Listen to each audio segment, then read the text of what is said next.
नमस्कार, आमच्या गटाचे नाव आहे होमी बाबा. माझं नाव आहे दीक्षा बाबू परब आणि ही माझी सहकारी मैत्रीण, तिचं नाव आहे तृप्ती शंकर आमनेकर.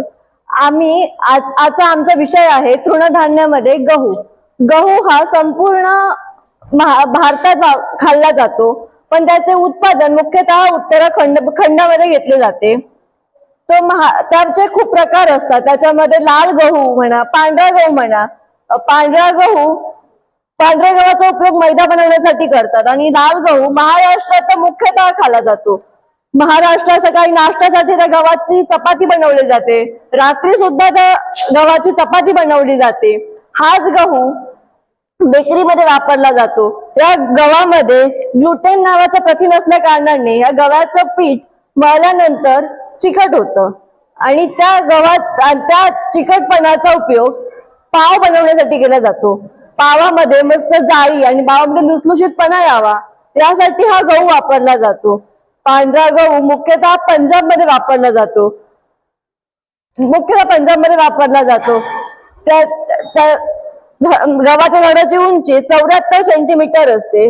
गव्हाचे पोषक मूल्यांमध्ये 2 मिलीग्रॅम 100 ग्रॅमच्या प्रमाणात 2 मिलीग्रॅम सोडियम, 14 ग्रॅम प्रथिने, 339 कॅलरीज, 0.03 ग्रॅम कॅल्शियम आणि 2.5 ग्रॅम फॅट मिळतो.